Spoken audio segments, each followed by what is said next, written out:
My husband was barely cold in the ground when my only son threw me out with 48 hours to leave. I thought I would die in a cheap motel room. But when I handed the banker my husband's old metal card, he froze and went pale. It turned out Jack had set a hidden financial trap for anyone who dared to hurt me, and my son had just stepped right into it. My name is Martha Ellison, and at 62 years old, standing in the relentless grey drizzle of a Maple Creek afternoon, I realized I had become invisible. The funeral for my husband, Jack, was a hurried affair. It felt less like a memorial and more like a nuisance that everyone wanted to check off their list so they could get back to their warm cars. I watched the neighbors shuffle past the mahogany coffin, their eyes darting to their watches, offering mumbled condolences that dissolved instantly in the rain. As the final prayer ended, I felt my knees buckle. I reached out, my fingers desperate for something solid, and clutched the sleeve of my son's expensive wool coat. Caleb was 36, the only family I had left. Caleb, I don't think I can breathe, I whispered, leaning into him. He didn't hold me. Instead, he peeled my fingers off his arm with a cold, precise grip, as if I were a piece of lint ruining his aesthetic. "Mum, stop," he hissed, stepping back to smooth out the fabric. "I have to get ahead of the traffic. I need to handle Dad's financial papers before the banks close." An hour later, the house the home Jack and I had shared for 40 years felt alien. Caleb stood in the center of the living room, dominating the space, while his wife, Brittany, picked at her nails on my sofa. Dad left a mess. "Mum," Caleb said, his voice void of any grief. "Serious debt. The mortgage is underwater. We have to sell the house immediately." "Sell the house?" I asked, my voice trembling. But where will I go?" "I found a facility," he said, not meeting my eyes. "It is affordable. You will be better off there. They have staff to watch you." "I don't need watching. I just buried your father," I screamed, the shock turning into a dull, throbbing panic. Caleb sighed and tossed a folder onto the coffee table. It landed with a heavy slap. "You don't have a choice. I have been on the deed and the joint accounts for 3 years. Dad added me to help manage things. It is for your own financial safety, Mum. And right now, the safety says you need to leave. We need you out in 48 hours, he added, checking the time on his phone. Brittany looked up, offering a smile that didn't reach her eyes. "It is really for the best, Martha. You don't want to worry about maintenance at your age, do you? It is just too much for you." I stumbled into the bedroom to pack, but my hands were shaking so hard I could barely open the drawers. My jewelry box was gone. I checked my purse. My credit cards were missing. I took them to freeze the accounts and stop the bleeding. Caleb shouted from the hallway, "Just pack your clothes." I found a suitcase with a broken zipper and stuffed it with 3 faded blouses and a sweater. That night, they made me sleep on the lumpy sofa in the living room while they took the master bedroom. I lay awake, staring at the ceiling, tears running into my ears. Through the thin drywall, I heard their muffled voices. "Finally," Caleb whispered, followed by a low laugh. "Once the house sells, we clear the fake debt and keep the rest. She won't last 6 months in that state home anyway." The betrayal felt like a physical blow, a fist crushing my chest. I couldn't breathe. I couldn't scream. I just lay there and died inside. The next morning, the sky was still a bruised purple when Caleb drove me to the edge of town. He pulled into the parking lot of a motel that smelled of mildew and stale smoke. "I paid for a week," he said, keeping the engine running. "Rest here while I sort the estate. Don't call me. I will call you when I have news." I stood on the cracked pavement with my broken suitcase as my son drove away without looking back. Inside the damp room, I sat on the edge of the sagging bed and opened my wallet. It was gutted. No cash, no cards. Just a single, small check from a rebate I had forgotten to cash. My fingers brushed against a hidden flap behind the coin pocket. I paused. Slowly. I pulled out the object I had not looked at in 2 decades. It was a metal card, heavy and cold. The edges scratched from years of hiding. Jack Ellison, Founders Circle, Bank of Sycamore Ridge. Jack's voice echoed in the silence of the room, as clear as if he were sitting next to me. "If there is ever a day you are truly desperate, Martha, if the world turns its back and you have nowhere to go, take this card to the bank. Do not ask questions. Just go." I gripped the metal card until it cut into my palm. I had nothing left to lose. The cheap neon light of the motel sign flickered outside, casting long, rhythmic shadows across the bedspread. But my mind was miles and decades away.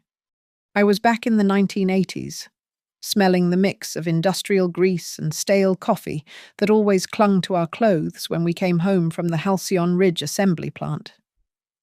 Those were hard years, but they were good years.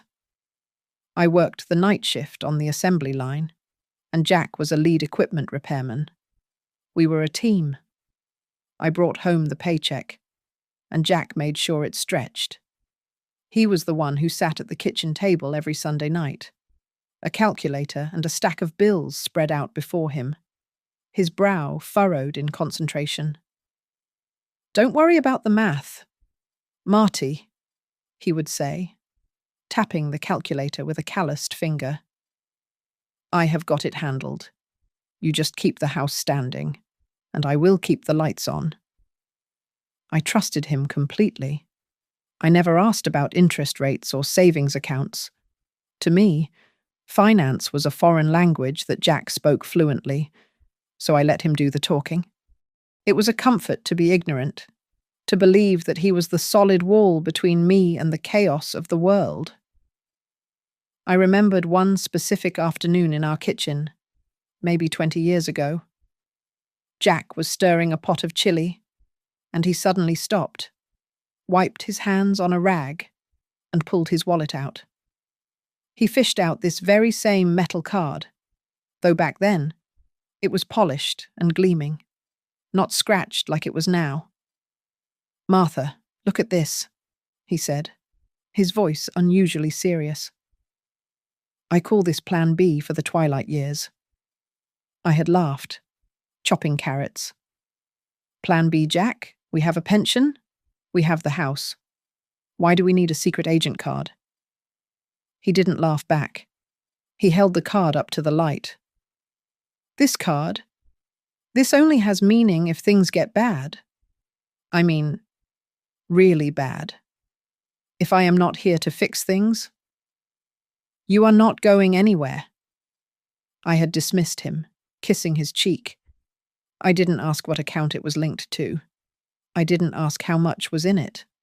I just saw it as another one of Jack's overly cautious quirks, like keeping 3 spare tires in the garage. As the years went by, and Caleb grew from a sweet boy into a man with hungry eyes, the dynamic in the house changed. Jack tried so hard to teach him about steady work, about building a life brick by brick. But Caleb only wanted to talk about venture capital and quick flips. "You are thinking small, Dad," Caleb would say, rolling his eyes at Jack's advice. "I need seed money. I have a crypto opportunity that will triple in 2 months." Jack would just tighten his jaw and say nothing. But I started noticing things. Every Thursday afternoon, Jack would leave the house with a manila envelope tucked under his arm. He never said where he was going, but I once saw his truck parked outside the bank of Sycamore Ridge. He wasn't depositing checks, he was building something. The memory that hit me hardest, the one that made me sit up straight in that damp motel bed, was from 3 years ago. Jack was in the hospital for his first heart scare. I was sitting by his bedside when a young man in a sharp suit walked in. He wore a name tag that read, Evan Ross. "I am here for the final signatures, Mr. Ellison," the man had said softly. Jack asked me to help him sit up. He signed a stack of papers with a shaking hand, his breathing heavy and rattling. When the banker left, Jack grabbed my hand, his grip surprisingly strong. "Martha, listen to me," he wheezed, looking deep into my eyes. "If I don't make it, you will understand what those papers were about. But listen, you only go to the bank with that metal card. You go alone. Do not let Caleb handle it. Do not let anyone take you there." "Jack, stop it. You are scaring me," I had whispered, tears stinging my eyes. "Promise me," he insisted, squeezing my hand until it hurt. "Not through Caleb. Just you and the card." Back then, I thought he was just delirious from the medication, paranoid about his legacy. But sitting here now, in a room paid for by the son who had just kicked me onto the street, the pieces slammed together, the Thursday trips, the secret meetings, the look of disappointment in Jack's eyes whenever Caleb asked for money. Jack hadn't just been saving money. He had been preparing for a war he knew I would eventually have to fight. And he knew, with heartbreaking clarity, that the enemy wouldn't be a stranger. It would be our own son. I looked down at the metal card again. It wasn't just plastic and chip. It was a weapon. And Jack had placed it in my hand years before I even knew I needed to defend myself. The days bled into each other, measured only by the shrinking level of water in the kettle and the dwindling packet of instant noodles I rationed like gold dust. I drank coffee diluted with lukewarm tap water until it looked like dirty dishwater, just to trick my stomach into thinking it was full. My phone sat on the stained nightstand, a silent brick. Caleb had not called once. The only communication I received was a text message that arrived at 2 a.m, glowing cold in the dark room. "Temporary silence is best. Do not contact me for now. I am handling the debt." Handling the debt. It sounded so sterile, so professional. I tried to fight back. I put on my best blouse, though it smelled faintly of the motel's damp carpet, and walked 3 miles to the social services office in Maple Creek. I sat for 2 hours on a hard plastic chair, only to be told by a woman who wouldn't look up from her screen that I was ineligible for emergency aid. "The system shows significant real estate assets pending sale under your name and a Mr. Caleb Ellison," she droned. "You are asset-rich, ma'am. We cannot help you until those funds clear. Asset-rich." I walked back to the motel, hungry, the irony tasting like bile in my throat. Next, I used the motel's lobby phone to call the number for the Halcyon Ridge Assembly Plant Pension Fund, hoping for a miracle. A recorded voice told me the plant had been dissolved 5 years ago, and all pension records had been transferred to a holding company that no longer existed. My 30 years, and Jack's 40 years, had simply evaporated into the corporate ether. The breaking point came on a Tuesday night. The motel owner pounded on my door, his fist shaking the flimsy wood. "Mrs. Ellison? You are paid through tomorrow morning, 10 o'clock, cash or out, No exceptions. I called Caleb. It went straight to voicemail. I texted Brittany, begging for just 2 more days. Her reply came instantly, adorned with a praying hands emoji that made me want to scream. Mum, please do not make this hard on Caleb. We are barely keeping our heads above water, XO. Panic, cold and sharp, seized my chest. I sat on the edge of the bed and dumped the contents of my purse onto the mattress. A few coins, a lint-covered mint, and the wallet. I dug into the hidden flap and pulled out the metal card. It was heavy, scratching against my skin. I ran my thumb over the raised letters of Jack's name. If you are truly desperate, he had said. I am desperate, Jack. I whispered to the empty room. I am so desperate I can't breathe. I felt a surge of shame, followed immediately by a white-hot flash of anger. Why did I have to feel ashamed? I had worked my whole life. I had raised a son. I did not deserve to die in a roadside motel. The next morning, I did something reckless. I took the last $20 I had money that should have bought me food for 3 days and called a taxi. Take me to Sycamore, I told the driver. The main branch of the bank of Sycamore Ridge, the big glass one downtown. When the taxi dropped me off, I felt small. The bank was a towering structure of steel and tinted glass, reflecting the grey sky. Men in $1,000 suits and women with sharp heels breezed through the revolving doors. I pulled my old tango coat tighter around myself, conscious of the frayed cuffs and my scuffed walking shoes. I looked like exactly what I was, a woman who had lost everything. I pushed through the heavy doors. The air inside was cool and smelled of expensive perfume and ozone. I walked to the information desk in the center of the lobby. A young man with gelled hair and a perfectly knotted tie looked up from his computer. His eyes flicked over my outfit, and his lip curled just a fraction. "Can I help you?" he asked, his tone suggesting he hoped the answer was no. I need to see the manager," I stammered, my voice sounding too loud in the quiet hall. "It is about a specialized account. For Jack Ellison." The young man sighed, not bothering to hide his annoyance. "Do you have an appointment? Our wealth management team is fully booked for the week." "I don't have an appointment," I said, my hand trembling as I reached into my pocket. "My husband just died. He told me to come here." "Ma'am, please," he said, leaning forward with a condescending smile. "If you are looking for a loan or charity, there is a community center on 4th Street. This is a corporate branch. We cannot simply—" I didn't let him finish.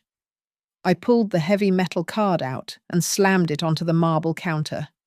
It made a loud, ringing clack that echoed through the lobby. "He told me to bring this," I cried out, my composure cracking. The noise drew the attention of a man walking briskly across the lobby floor. He was middle-aged, wearing a tailored grey suit, with a name tag that caught the light: Marcus Hale, branch manager. He looked annoyed at the disturbance, but as he approached the desk, his gaze dropped to the counter. He froze. The colour drained from his face so fast I thought he might faint. He stared at the scratched metal card as if it were a live grenade. He looked up at me, his eyes wide, searching my face. "Mrs. Ellison?" he asked, his voice barely a whisper. "Yes," I said, holding my breath. Marcus Hale snapped his head toward the receptionist, his authority sudden and terrifying. "Close this station. Now." He turned back to me, extending a hand that I noticed was shaking slightly. "Please, come with me immediately. Mrs. Ellison, do not say another word out here. Marcus Hale ushered me into a small, soundproof glass office on the second floor and locked the door behind us. He gestured for me to sit in a leather chair that cost more than my first car. He placed the scratched metal card in the center of the mahogany table and stared at it for a long moment. When he looked up, his face was pale, and I noticed a distinct tremor in his hands. "Mrs. Ellison," he started, his voice low and tight. "Do you have any idea what this card actually represents? Do you know what standing this account holds?" I shook my head, pulling my coat tighter around me to hide the stain on my blouse. No, Jack never explained it. He just called it his Plan B. He told me to use it if things got bad. I took a shaky breath, fighting the urge to cry. "Mr. Hale, my son threw me out of my own house 48 hours after the funeral. I am living in a motel on the highway. I have less than $20 to my name. If this account has even a few $100s in it, it would save my life right now." Marcus didn't speak. He turned to his computer and typed in the long string of numbers etched onto the back of the metal card. He hit enter, and a red alert box flashed on his screen.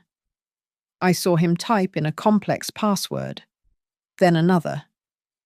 He picked up a desk phone and dialed a 4-digit extension. "This is Hale. Authorization code Delta 94. Override the dormancy protocol. Yes, she is here." He hung up and walked over to a small wall, safe behind his desk. After spinning the dial, he retrieved a thick, brown envelope. It looked old. The corners were bent, and the paper had yellowed slightly. On the front, in Jack's unmistakable, blocky handwriting, were the words, "To be opened only if my wife, Martha, arrives alone with the card." "This has been in our high-security vault for over 10 years, Marcus said, his voice thick with emotion. He sat back down and carefully used a letter opener to slice the seal. He pulled out a single sheet of paper and a legal document. He read the handwritten letter silently, his eyes widening as they scanned down the page. "It says here," Marcus said, looking up at me, "that if you present this card, the bank is obligated to verify if you are under severe financial distress. If you are, we are instructed to immediately activate the Ellison Trust, Special Security Class." "A trust?" I asked, confused. Jack was a mechanic. "We didn't have trusts." "Jack was a very smart man." Marcus corrected me gently. "According to this, the trust is a closed loop. It has been funded for decades by the profits from a chain of commercial storage units in Aurora Junction. Jack bought the land 30 years ago through a shell company. It has nothing to do with your house in Maple Creek. It is completely separate." He flipped to the second page, his expression hardening. "And here is the most critical instruction. My son, Caleb Ellison, is not permitted to access, represent, or even know of the existence of this fund until Martha Ellison has passed away, and only then if she has not appointed a new beneficiary." I covered my mouth with my hand. Jack had known. All those years, he had looked at Caleb and seen what I refused to see. Marcus looked at me, and his professional mask slipped. "Mrs. Ellison, do you remember the young man at the hospital, the one who came to get the final signatures when Jack was sick?" I nodded slowly. "Yes, Evan something." "That was me," Marcus said. "I was Evan Marcus Hale. I was a junior associate then. I remember your husband grabbing my tie, pulling me down, and whispering to me. I have never forgotten what he said." Marcus took a deep breath. He said, "Help me protect my wife from her own family, if the worst happens." I didn't understand what he meant back then. I thought he was just confused by the medication.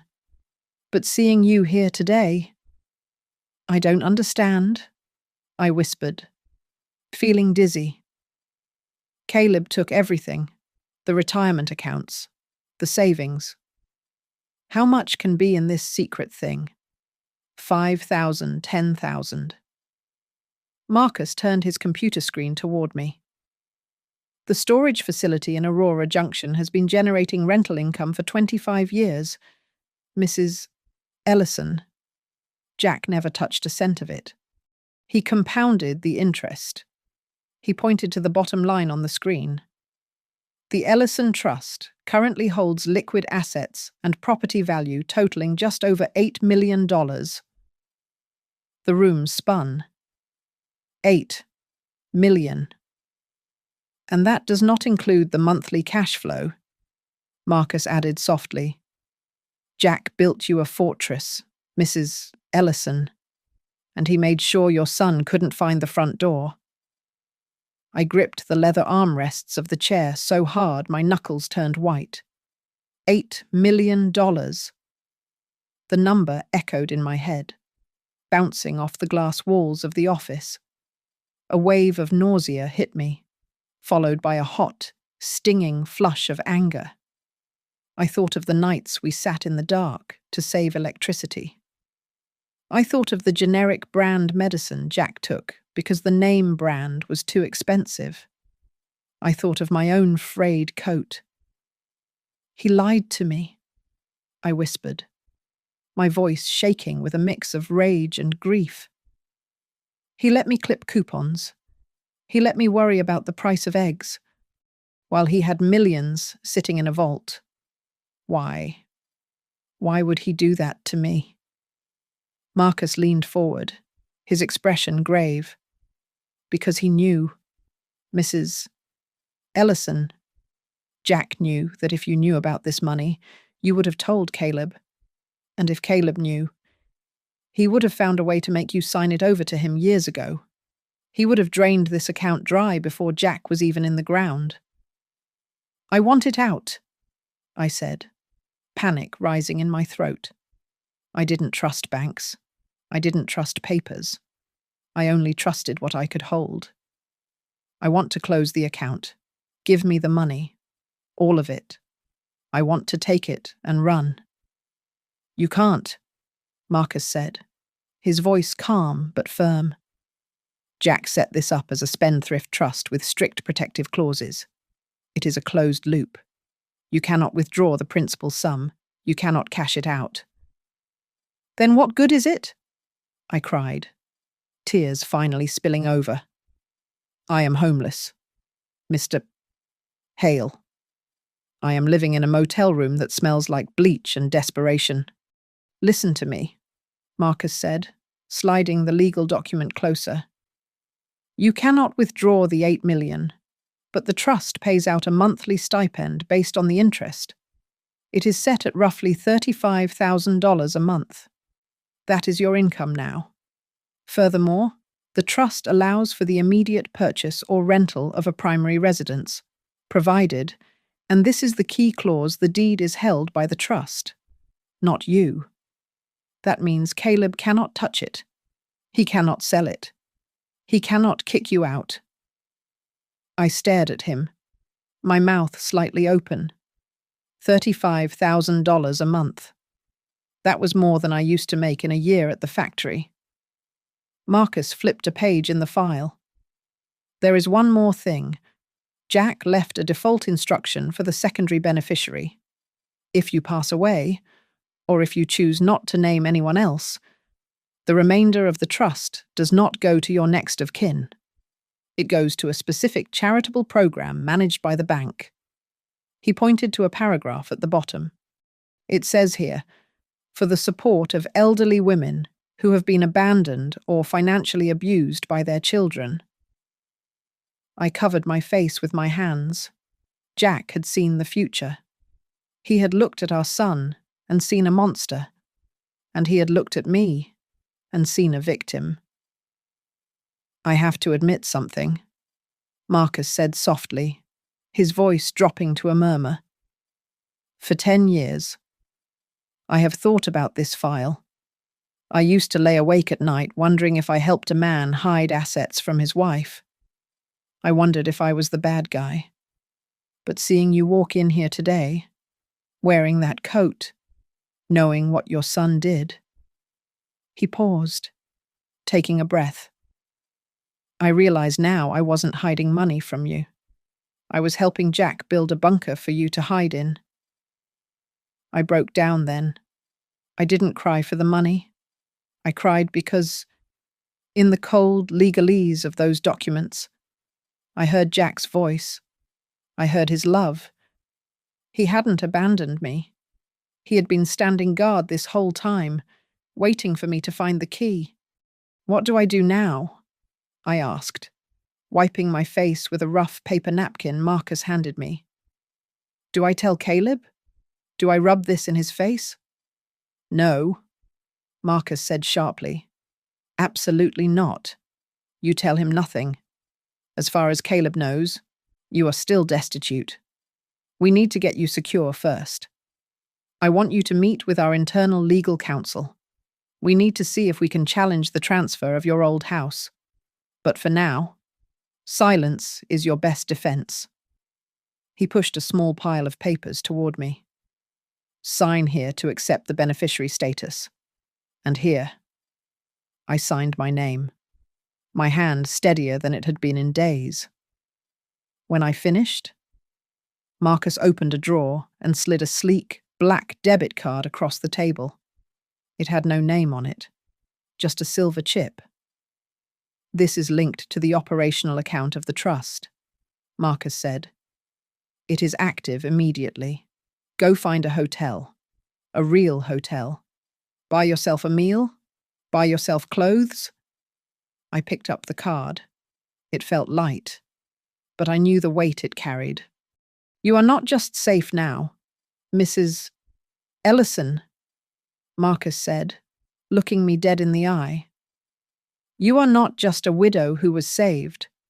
You are holding a weapon that your husband spent 30 years sharpening. Do not be afraid to use it." Marcus arranged for me to move into a discreet one-bedroom apartment in Aurora Junction, a quiet neighborhood about 40 minutes away from Maple Creek. It was part of the commercial property portfolio owned by the trust. The place was simple, clean, and most importantly, it was mine to use without fear of eviction. If anyone asked, which they didn't. My cover story was that I was staying with an old friend from the factory days. My daily routine shifted from crying in a motel room to attending what felt like war council meetings at the bank of Sycamore Ridge. I spent hours in a conference room with Marcus and the internal legal team, learning a language I never wanted to speak. We talked about fiduciary duty and undue influence. It was exhausting, but for the first time since the funeral, I felt a spark of purpose. One morning, Marcus laid 2 documents side by side on the polished table. On the left was a deed transfer Jack had signed 10 years ago. On the right was the power of attorney document Caleb had filed 2 days after Jack died. "Look at the pressure points of the pen. Martha," Marcus said, pointing with a stylus. Jack had a heavy hand. He carved his name into the paper. But look at this recent one. The lines are shaky, yet the loops are too perfect. It looks like someone trying to copy a signature they have seen 1,000 times, rather than someone writing their own name. A woman named Talia Merritt, a contract lawyer for the bank, sat across from us. She was young, sharp, and had eyes that seemed to miss nothing. "It goes beyond the forgery," Talia said, leaning forward. "The fact that Caleb confiscated your credit cards, forced you out of your marital home immediately following a bereavement, and isolated you from your assets. Martha, in the eyes of the law. That is a textbook case of elder financial abuse. He didn't just bemean you, he broke the law. I stared at the papers.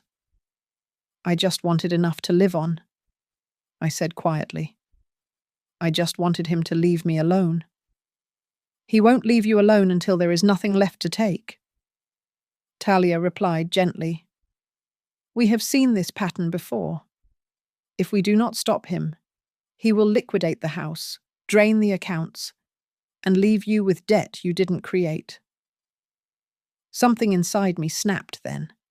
It wasn't a loud snap, like a breaking branch, but a quiet, metallic click, like a lock engaging.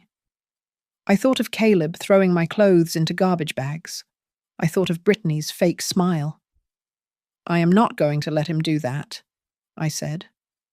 What do we need to do? To build our case. I had to be a spy in my own life. I used a burner phone Marcus gave me to call Ruby, my neighbor of 20 years in Maple Creek. Oh, Martha. Honey, where are you? Ruby whispered, clearly hiding from someone. It is a circus over there. Caleb has had real estate agents coming in and out all week. And last night, I shouldn't say this. Tell me. Ruby, I said, my voice steady. He had a party in the backyard, she said. A barbecue. I heard him telling some friends that the legacy came through, and he was looking at buying a boat. A boat. Martha. With Jack barely in the ground. I hung up, my hand shaking with rage. But the final nail in the coffin came from the bank's security division. Marcus pulled up a video file on the large screen in the conference room. It was grainy black and white footage from an ATM camera. This was recorded at 11 o'clock at night on the day Jack passed away, Marcus said, his voice grim. On the screen, Caleb was clearly visible. He was wearing a hoodie, but his face was unmistakable. He was shoving a card into the machine, Jack's personal debit card. We have logs of 3 withdrawal attempts, Marcus explained. He tried to pull out the daily maximum. Legally, the moment Jack died, that power of attorney he claims to have became void, using that card, was theft. Talia slammed her notebook shut. We have enough. We don't warn him. We don't send a letter. We file for an ex parte emergency temporary restraining order to freeze the assets. We lock the house down before he can sell it. He will be furious, I said, feeling a cold knot of fear in my stomach. He will be caught. Talia corrected me. For the next 3 days, while the lawyers drafted the motions, I prepared myself. I stayed in the apartment and practiced. I sat at the small kitchen table with a pen and paper, writing my signature over and over again until the tremor in my hand disappeared. I practiced speaking my testimony in the mirror, forcing my voice to drop from a high, scared pitch to a low, firm register. I walked laps around the living room, chin up, back straight. I wasn't just walking. I was training to walk into a courtroom. I wasn't the confused, grieving widow Caleb had thrown out like trash anymore. I was the plaintiff, and I had the receipts. The Sycamore County Courthouse smelled of floor wax and stale anxiety. I sat at the plaintiff's table next to Talia, my hands clasped so tightly in my lap that my knuckles turned white. Across the aisle, Caleb sat with a confidence that made my stomach churn. He wore a charcoal suit that probably cost more than my entire life savings before the trust. And he was whispering to his lawyer, a sharp-faced man who looked at me like I was a rounding error. When the bailiff called, "All rise," my heart hammered against my ribs. Judge Walters was a stern woman with reading glasses perched on the end of her nose. She looked at Caleb first. Mr. Ellison, the court has heard allegations of immediate asset dissipation following your father's death. Explain yourself. Caleb stood up, smoothing his tie. He put on his best concerned son face, the one he used to use to charm his teachers. Your Honor, this is all a terrible misunderstanding, Caleb said, his voice smooth as silk. My mother. She has not been herself since Dad got sick. Her grief has clouded her judgment. The house is in debt, and I moved her to the motel as a temporary measure while I cleaned up the mess. I was protecting her. Protecting me, I whispered to myself, feeling the heat rise in my cheeks. Talia stood up, calm and lethal. Your Honor, protecting is an interesting word choice for evicting a 62-year-old widow 48 hours after a funeral. Talia didn't waste time. She played the ATM footage on the court monitors. It showed Caleb, clear as day, jamming Jack's card into the machine at 11 at night. This transaction occurred 3 hours after Jack Ellison was pronounced dead. Talia stated, Mr. Ellison emptied the daily limit of $500. Then he did it again at midnight. That is theft, Your Honor, not protection. Caleb shifted in his seat, his jaw tightening. Then it was my turn. The judge asked me to stand. My legs felt like lead, but I forced myself up. Mrs. Ellison, tell me about the night you left the house, Judge Walters said gently. I didn't leave, I said, my voice trembling but growing stronger with every word. I was evicted. Caleb took my keys. He took my credit cards. He told me I was a liability. He looked at me not like I was his mother, who raised him and fed him, but like I was an intruder he needed to flush out. The courtroom was silent. Caleb stared straight ahead, refusing to look at me. Then came the surprise witness. When Marcus Hale took the stand, Caleb's lawyer looked confused. Marcus testified under oath about the existence of the Ellison Trust, though he kept the dollar amount sealed. Mr. Hale, Caleb's lawyer sneered during cross-examination. If Jack Ellison created a secret trust, doesn't that imply he didn't trust his wife to manage money? Isn't my client correct that his mother needs supervision? Marcus adjusted his glasses and looked directly at Caleb. No, Marcus said, his voice ringing through the room. The trust was not created because Jack doubted Martha. It was created specifically because Jack feared his son would financially abuse her. The structural clauses were designed to protect Martha from Caleb Ellison. A murmur rippled through the gallery. Caleb turned red, his composure cracking. Judge Walters banged her gavel. Enough. Based on the evidence presented, I am granting the temporary restraining order. All assets related to the Maple Creek property are frozen effective immediately. Furthermore, I am ordering a full forensic accounting of all transactions made by Caleb Ellison since the date of death. Caleb shot up from his chair, knocking it back. This is ridiculous. She is being manipulated. She doesn't even know how to balance a checkbook. Sit down, Mr. Ellison. The bailiff barked. Caleb turned to me, his eyes wild with a mixture of panic and fury. You are letting them ruin me over what some secret account Dad hid from you. You are a fool. Mom. I stood up slowly. For the first time in my life, I looked at my son and didn't see my little boy. I saw a stranger. Jack believed you would choose money over me, I said, my voice quiet but cutting through the noise of the room. He bet his entire legacy on it. And you did not disappoint him. Caleb stood there, mouth open, as his lawyer dragged him back by the arm. I gathered my purse and walked out of the courtroom. I had won the first battle, but as I touched the metal card in my pocket, I knew the war was far from over. I still didn't know what else Jack had hidden in the dark, waiting for the light. The air in the basement archives of the Bank of Sycamore Ridge was cold and smelled of dust and old paper. It was a silence so deep it felt heavy, pressing against my eardrums. Marcus Hale led me down an aisle lined with floor-to-ceiling metal shelves, finally stopping at a section marked Restricted Access. He pulled a grey box from the shelf and placed it on a small metal table under a single, buzzing fluorescent light.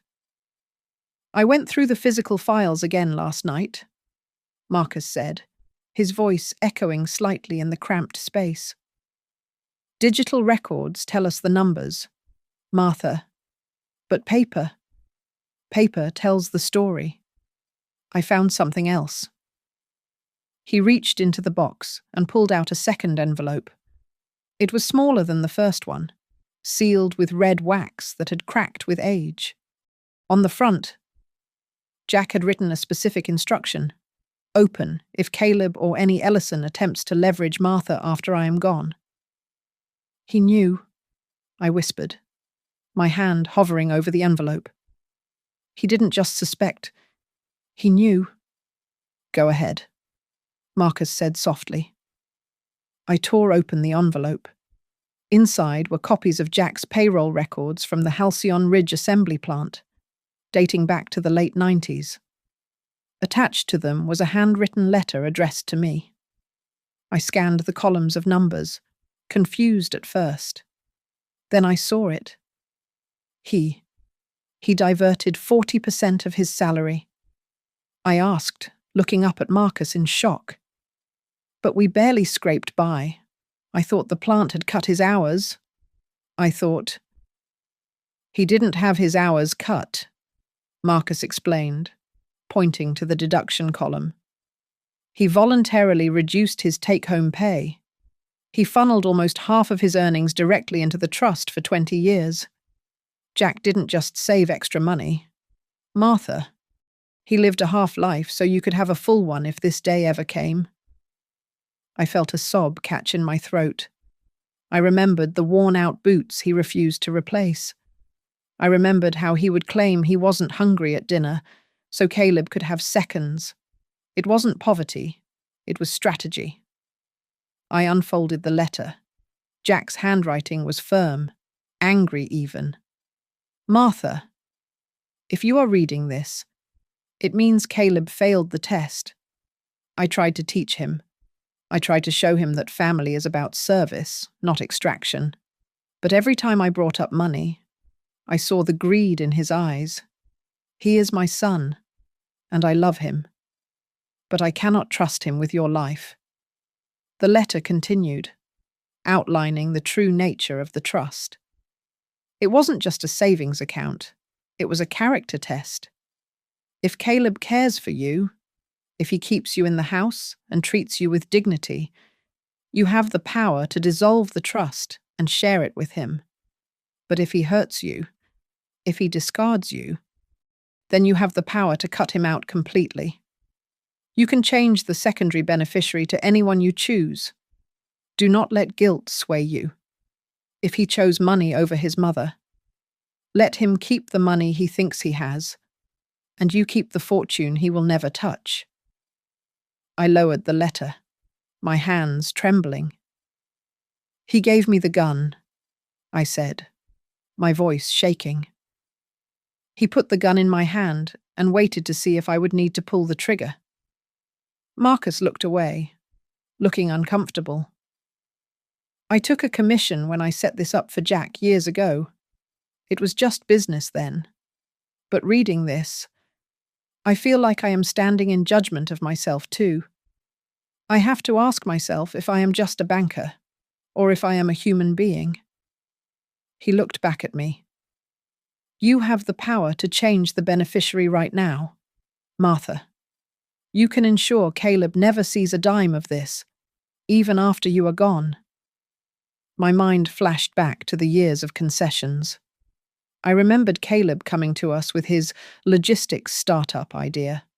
He needed $15,000. We gave it to him. He lost it in 3 months on bad leases and expensive dinners. I remembered him convincing me to put his name on the house deed. It is just for safety. Mum? It simplifies probate. I had signed because I wanted to be a good mother. I wanted to trust him. And then, a sharper memory hit me. It was the night before Jack died.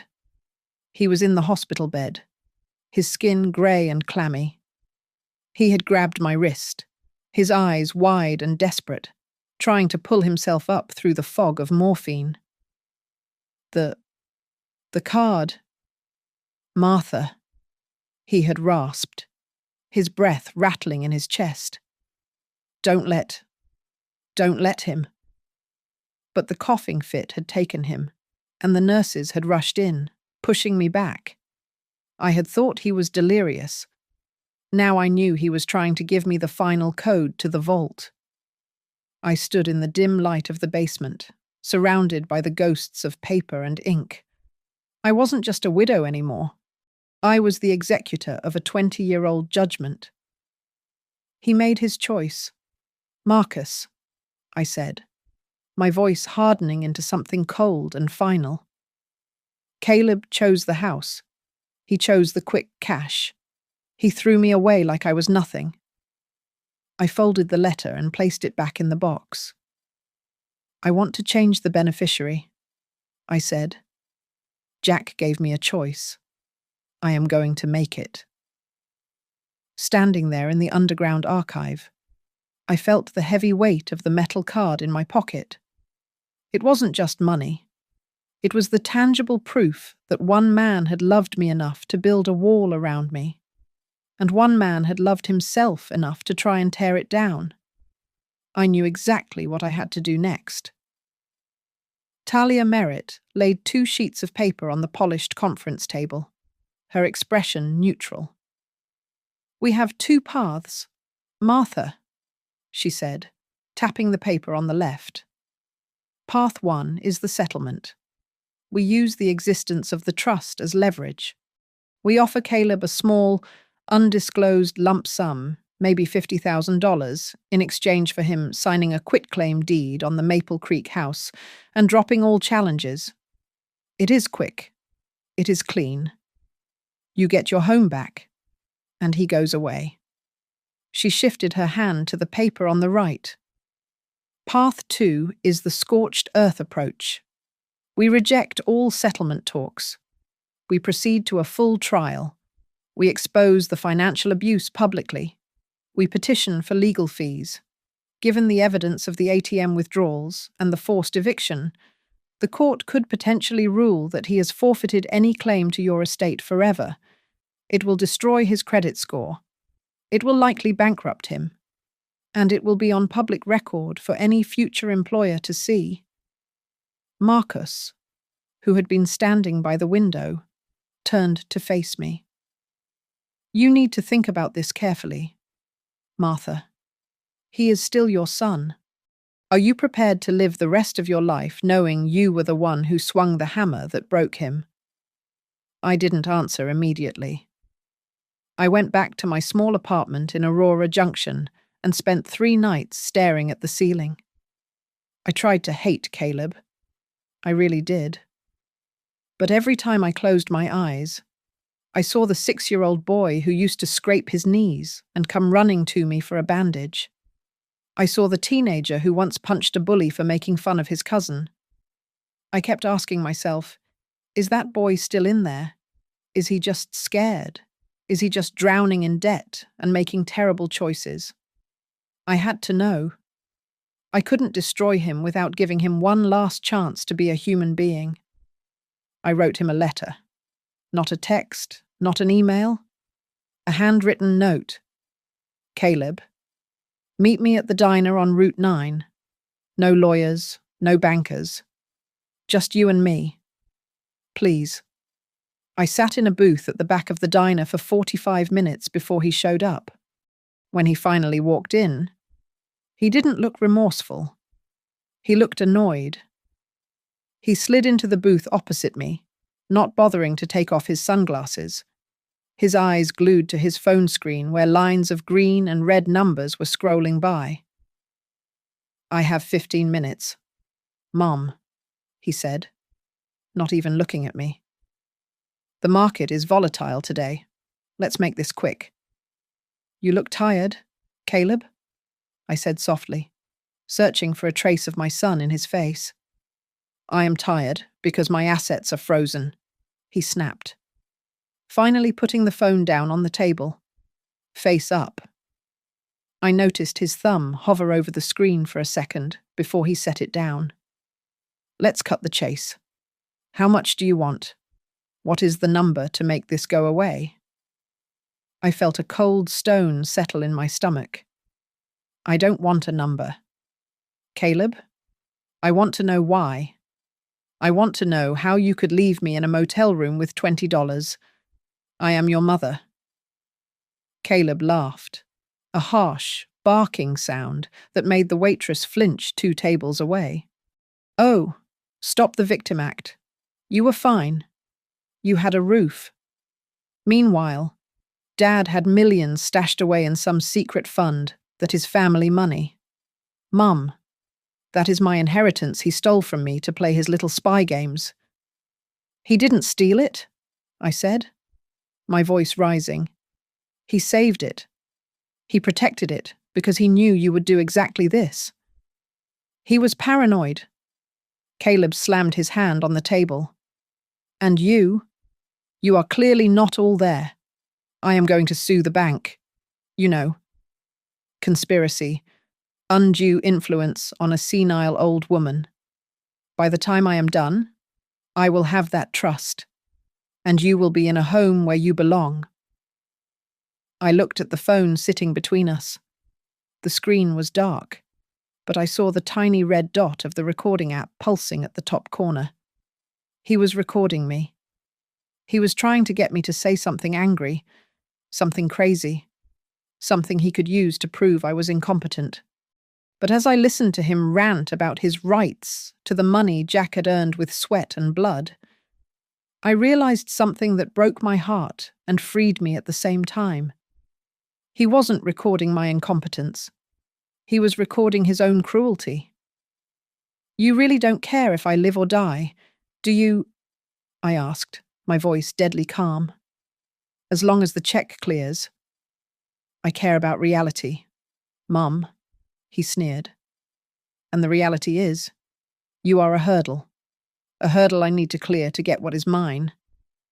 I stood up. I didn't touch my coffee. I didn't touch his hand. Jack was right, I said. Goodbye, Caleb.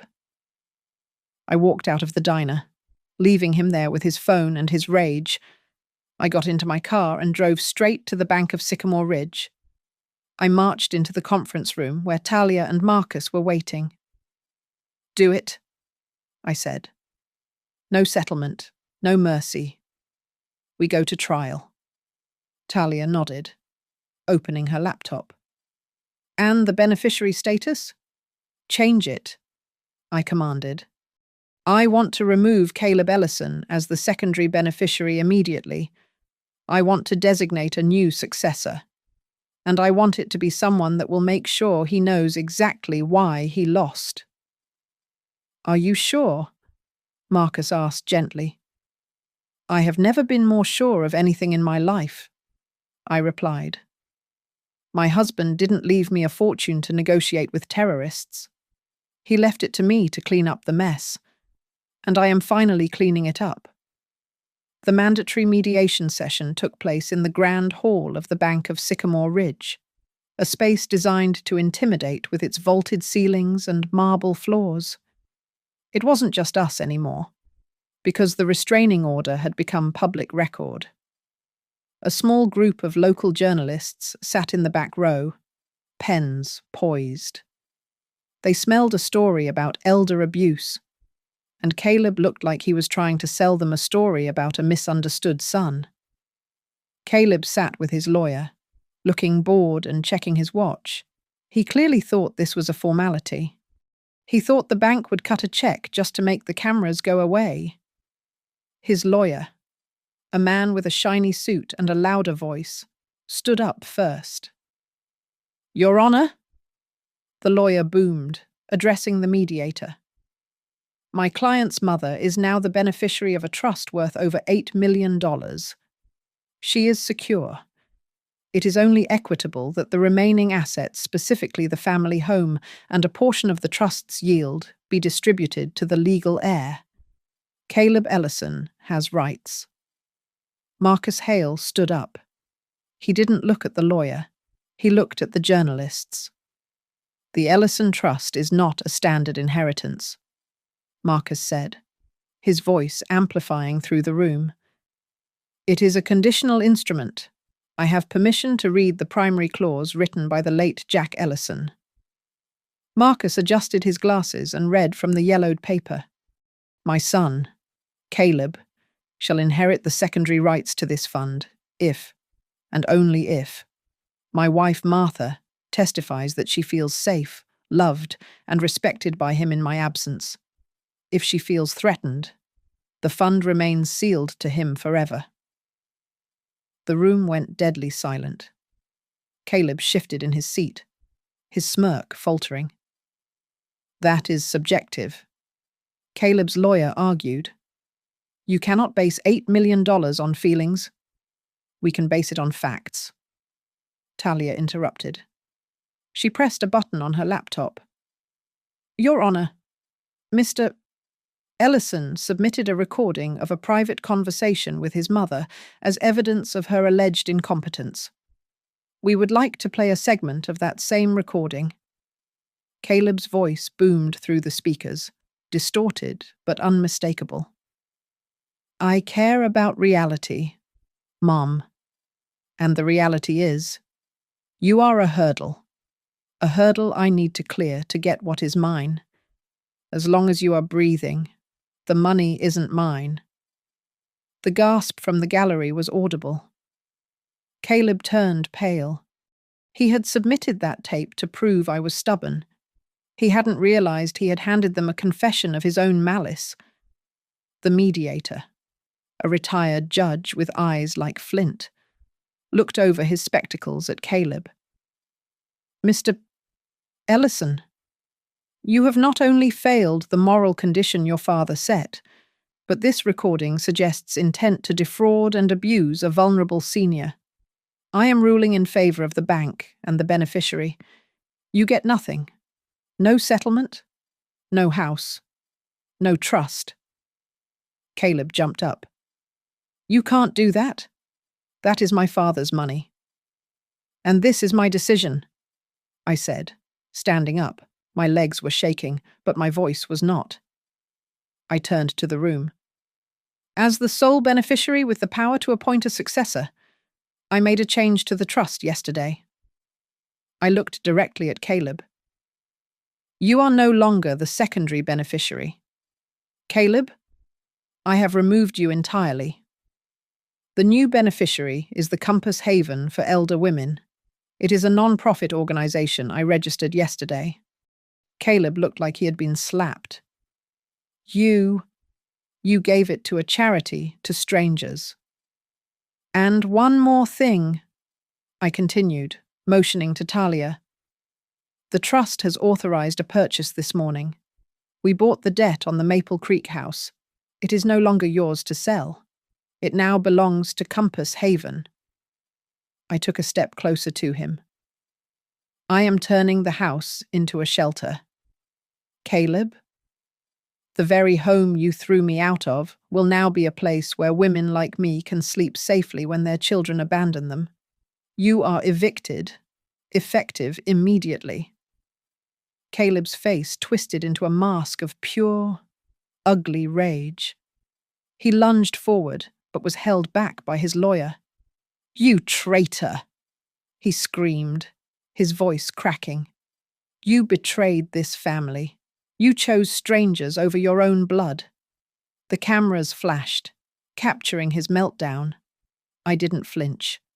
I looked him dead in the eye, and I spoke the truth that Jack had died trying to teach him. Family is not a place where you wait for the mother to die so you can count the money, I said, my voice echoing off the marble walls. Family is where you hold a space for your mother, even when she has nothing left but her breath. You didn't hold a space for me, Caleb. So now, I am making space for everyone else. Security escorted Caleb out. He was screaming threats of lawsuits, but everyone knew it was over. The investigation into his finances would start tomorrow.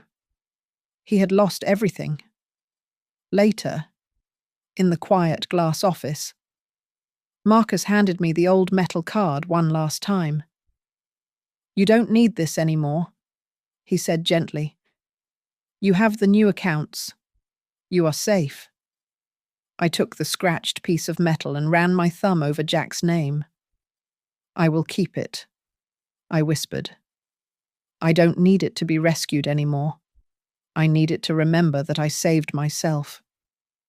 Thank you so much for listening to my story. Please comment below and let me know where you are tuning in from. I would love to hear your thoughts on what you would have done in my shoes. Don't forget to subscribe to Grandma's Family Diary, like this video, and smash that hype button so this story can reach and protect more mothers out there.